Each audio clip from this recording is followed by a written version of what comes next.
What if I told you that inside all of us is a special power that, when trained and disciplined, can allow us to accomplish seemingly supernatural feats and tasks? That power is your memory. In this video, we'll break down memory like it's a power system from your favorite superhero animes or sci-fi drama.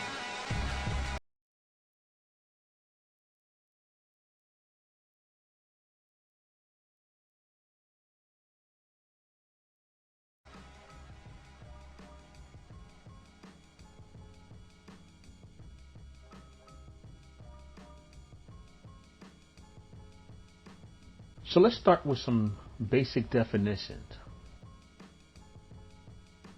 What is memory? Well, scientifically speaking, memory is the ability to encode, which basically means to transform something into a form, a more memorable form, store and recall information, and this information we end up calling memories. In ancient Greece, there was a titaness called Mnemosyne, who was the goddess of memory. And you see we have her picture right there in the corner. And whenever anybody who was a poet or a storyteller or anything like that, they would invoke her memory to aid them in order to be able to recall their long and important pieces and passages. But why is memory important? Well, just like a chef needs to store food in a fridge to cook it later, or we would put things into a box so that we can use it later, we store information that we've gathered in the past through our experiences or our learnings so we can use it to fuel our future thoughts and actions. Without memory, every time we learn something, we'll have to relearn it all over again. And we'll be trapped in this loop of the here and the now, not able to move on forward into the future. We'll be like that girl from 51st Date, Drew Barrymore. Luckily, for most people, memory is not an issue in that way. But we do have some times where we feel that our memory power just isn't enough. We want to memorize information quicker. We want to store it longer and recall it accurately regardless of the distractions. So my experience has shown me that all of that is possible, but because we don't have an accurate understanding of how our memory works, its capabilities and limitations, we fail to improve our memories and improve our ability to remember things in any meaningful way. I think the best way to understand your memory is approaching it like it's a natural power of mind that you want to turn into a superpower. That approach will give you a totally new perspective of memory. What is power? Well, power is a measure of one's ability to do work, complete a task, or achieve a goal. In comics, anime, or fantasy novels, characters may typically exhibit special abilities outside of the norm of our real-world society or the world in which they reside.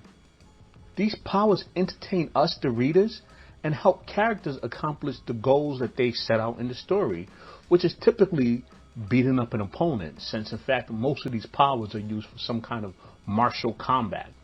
Examples are mutants in Marvel, like the X-Men, whose powers manifest due to genetic anomalies. Dragon Ball Z is another example where martial artists harness the life force to create powerful offensive attacks. And my all-time favorite are the benevolent Sith, who harness the hidden and mysterious side of the Force against corrupt politicians and their fanatical pets, the Jedi. Now, these powers are usually defined by what's known as a power or magic system. But in this video, we'll just call them power systems.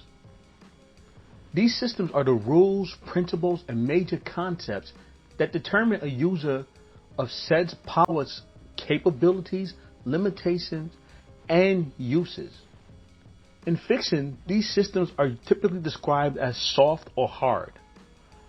Soft power systems mean that they are not fully explained or well defined, or that it has few or simple rules. When they are called hard power system, it means there's a whole science to its use, which is given to the reader or the watcher of the program. Authors typically use both styles to achieve different purposes. If you want to know more about hard and soft systems, check out the link in the bio below. In this video, when I use soft, I'll be using it to state to mean something that is not well understood, versus hard, meaning that it is very well understood. Let's dive a bit deeper and see how power systems work in the real world. YouTuber Oceanese does an excellent series on a breakdown of power system, and he has created a model of a real life power system that I want to adapt here. We're going to call it the Oceanese power model. You can check out his great series on power systems. I have the link down below as well. The Oceanese power model, or OPM, has 4 areas that serve as sources of power. I'm going to use a similar example as Oceanese did to explain his power model and the labels that I've added onto it. So here's one of my good friends and brothers, George Fernandez. I call him the Cuban Superman. Let's say he's walking down the street and encounters another guy wanting to fight him. His ability to win depends on a few factors. First, his physical abilities. Is he stronger, faster, healthier than his opponent? This is what I call the foundational source. Next, what training does George have when it comes to fighting? This includes his knowledge, skills, experience, and techniques. This is the enhancement source. The third source is called extension. This is where George may use a gun or a sword to extend his abilities to fight and win. These tools and technologies act as extensions of him and act as multipliers for his power. The final source is social. If George has a connection or influence over other fighters who will come to his aid, he has an advantage over his opponent. Oceanese calls this the physical power system of a human, and I think it's an excellent model for us to examine the power of memory and how to improve it.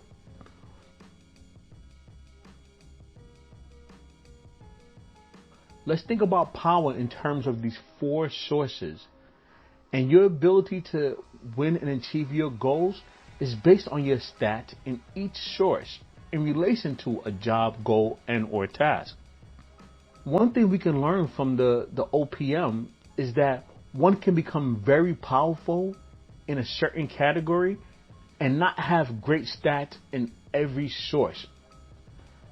For example, George may still lose to a gang of weaklings with weapons. Well, maybe. Or he might just whoop all of them up. However, by developing in each area, he increases his chances to win more fights. Now we have an understanding of how the Oceanese power model works, and we can now apply it to memory to get a better understanding of sources of memory power and how to turn it into a superpower. So let's take a look at the memory power system.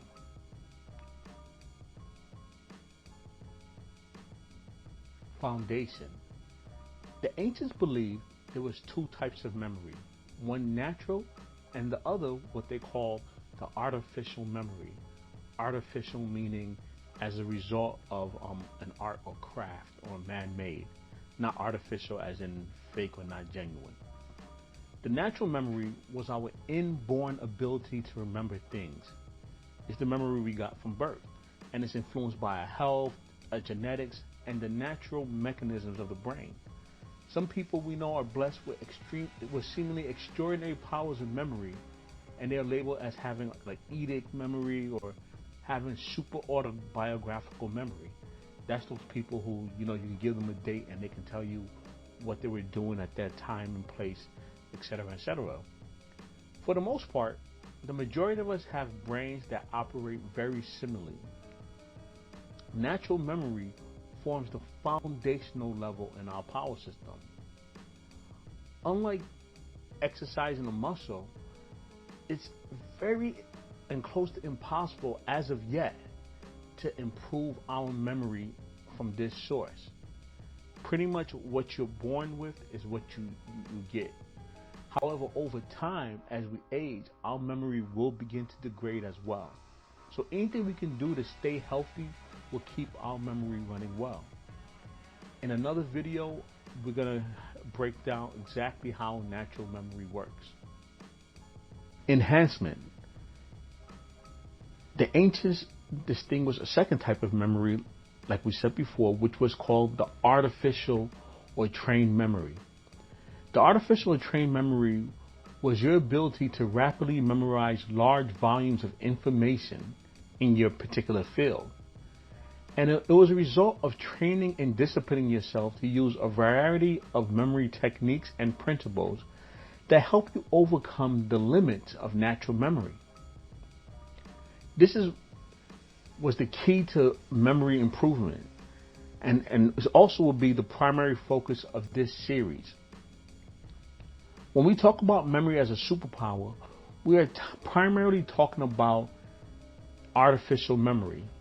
Super memorizers throughout history, from the past to present day, studied the mechanisms of natural memory and discovered what we call memory biases. A memory bias is a situation or a thing which actually increases the odds that you will remember something or that you will forget something. And what people do is that they take these biases and turn them into techniques and train themselves to use them until they become second nature. And these are typically called mnemotechnics or mnemonics. And this is the reason why artificial memory is also sometimes called the trained memory. Masters of this type of memory are called mnemonists, after Mnemosyne, the Titan goddess of memory. And many mnemonists have made claims to possessing a photographic memory, typically magicians and sometimes people who are hustling people, because they're able to perform these extraordinary feats which most common people are not able to perform. But we've learned through science that photographic memory so far is a myth. And by photographic memory, what we're talking about is somebody having the ability to look at any writing or something just once and be able to fully remember it in exact details. In truth, what it is that these people are able to use special techniques for particular types of information and then be able to recall it later. It's not a natural or automatic process. Extension. Now, the next source is the extension level, which I find to be a very interesting source. I once had a Kung Fu Grandmaster, George Creighton, who's also one of my beloved brothers. He explained to me the difference between a good weapons teacher and a mediocre weapons teacher. A mediocre weapons teacher, when they teach you to use a sword or a weapon, they teach it as an item or object that they place in your hand. Whereas with him, he taught you how to use a weapon as an extension of your actual hand. So part of that was that one had to train up their hands and their wrists in order to effectively use the weapon. So this extension level is a natural extension of the enhancement level from before. In terms of memory, while the artificial memory can be thought of as using internal tools that capitalize on memory biases, the extension level focuses on external tools that extend what you do with the artificial memory and techniques that you can use to manage your knowledge. And there's a couple of classes of tools that belong to this extension source. The first class of tools are what I call memory aids. And a memory aid is anything that helps you trigger or cue a memory. It could be something as simple as tying a string around your finger or complex as creating a Luba board. A Luba is a specially designed board with color-coded beads that serve as a reminder for things you previously remembered. It was used by a special group of people in East Africa to help remember lineages and histories. The second class of tools are recorders. These are tools designed to store exact information in a more durable form. A great example of a record-keeping tool is writing, and the use of pen and pencil and paper to write things down. Nowadays, we use added electronic tools like recorders, cameras, and computers to store tons of information in external devices faster and for longer and in greater quantities than we can typically do with writing. Now, record is different from memory aids in that memory aids preserve cues to information that is in your mind. So a memory aid doesn't actually have the information that you want to remember. It has the cue that would trigger the information you remember it in your mind, while a record actually stores the exact information externally. A benefit of records is that they're easy to share and use, and they preserve information in exact form way better than you would with your memory with less effort. The downside, though, to recording tools is that people tend to become reliant upon them and never learn the things that they actually store in them. This was a problem in ancient times, discussed by Plato in a story by Socrates, and in modern times, and has been given the name the Google effect. The final class of tools and technology that I want to discuss is what I call memory support. These are tools that help you formulate knowledge to make it easier to encode, or that continuously test users to ensure long-term storage of information. Examples of these tools are mind mapping software and electronic flashcards, also known as space repetition systems. The advent of computers and electronic technologies has improved the capabilities of these tools. However, some of them can be overly complex or tedious to use. People feel that they add in an extra step. They're also relying on external energy power as well too. So they can become not useful in your time of need. You can't always just whip out your computer to use it. With smartphones, it has become definitely easier, but you still have to locate the information in the smartphone. So if you don't have a well-organized structure in there, then it can be lost in the wilderness. Social. Finally, the last source of memory power is social. When we talk about social and memory, it's best described as the collective knowledge stored by a group and the processes by which this knowledge is accessed by each member of the group, right? A great example is when you have a group of people working on a team project, and each person becomes knowledgeable in their area, but they also develop a knowledge of what everybody else on the team knows. So if they have a question, they know who to go to get their questions answered. Scientists, they describe this as a transactive memory system. So once again, that's a transactive memory system. So in cultures that amass knowledge in oral traditions, they usually develop special groups that to amass the shared knowledge along with individual knowledge that's encoded in stories, songs, and dance. This allows for information to be shared with ease while also reducing what each person had to learn themselves. So each person instead just needs to know their topics and know who to go to and how to communicate with others to receive other types of information.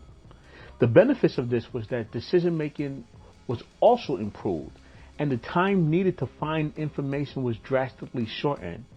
So the overall power or ability of a group to achieve goals was enhanced. You'll see this idea played out in many martial arts movies and films where you see the disciples traveling to and learning from different masters. So a transactive memory systems are also still relevant today, and they're generated all the time, especially naturally whenever people form teams and groups. You ever notice that when a group of people get together with a similar goal, they form a sort of a mastermind? And an interesting aspect of the transactive memory system is the part about each person possessing a mental index or map of who knows what information, right? Because this greatly, like I said, it reduces what they actually need to know.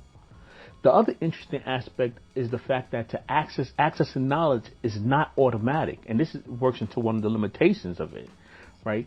Like with a computer, you can automatically get that information, but with a transactive memory system, it depends on the communication and relationship between people, and these relationships must be built and developed. So what happens is, as a side effect of it, is that people actually develop closer bonds and develop certain fellowships and brotherhoods. New technologies like phones and the internet and video conferencing further enhance the abilities of transactive memory systems by allowing for communication and knowledge sharing of diverse information over long distances.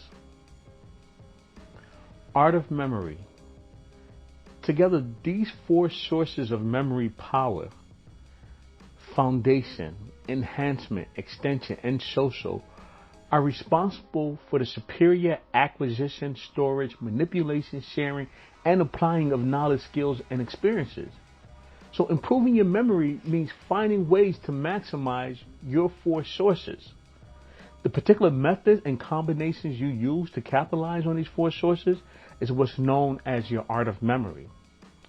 One of the biggest limitations of memory power that you will discover once you start studying the foundation level and understand the natural memory is that there's no one method that fits all situations. Different types of information require different tools and techniques. So for different fields, different arts of memory are usually created. When you combine an art of memory with a particular field of study or craft, you create what's called a memory craft. And a memory craft is an art, science, or craft that makes explicit use of an art of memory. It's almost like the IT, the information technology system of that craft or that field. And it becomes it has to be an essential part of its operations. Many special organizations practice and develop memory crafts and stood as titans in their societies. Examples are the Vedic chances of India, the men of memory of the Luba Kingdom, Polynesian navigators of the Far East, of the Pacific, the griots of West Africa, one of my favorites, the ninjas of medieval Japan, and the initiates of the mystery school of Egypt and Greece.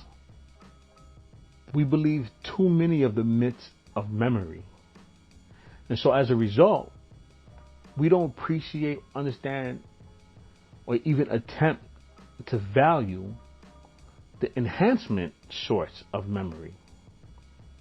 Things like memorization, which is a key ability of enhancement, has become a dirty word and associated with only rote learning and simple mnemonic tricks.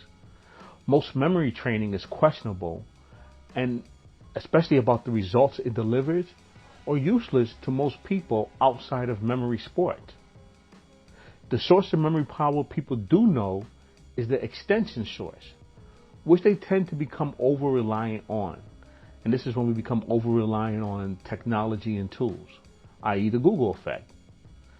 However, as we discussed before, since we as people never spend time enhancing our memory, developing our artificial memory, our trained memory, when we do use these extension aspects, these memory tools, external memory tools, our ability with them is limited.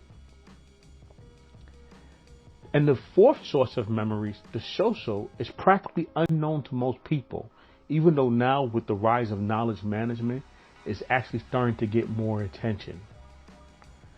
So now that we understand that developing a super memory is what it actually entails, what it means to have a very powerful memory, we should also understand it's not for everyone. Not everyone has the desired time and patience in order to develop a super powerful memory. But for those who do, those who are willing to broaden their minds and really want to gain an edge in their fields of interest, should really consider adding this amazing tool to the repertoire, because I know you'll be greatly rewarded for it. So in my next series of videos, I'll continue to dive deeper into how to turn your memory into a superpower. And we'll focus mostly on the enhancement level. Look forward to taking this journey with you.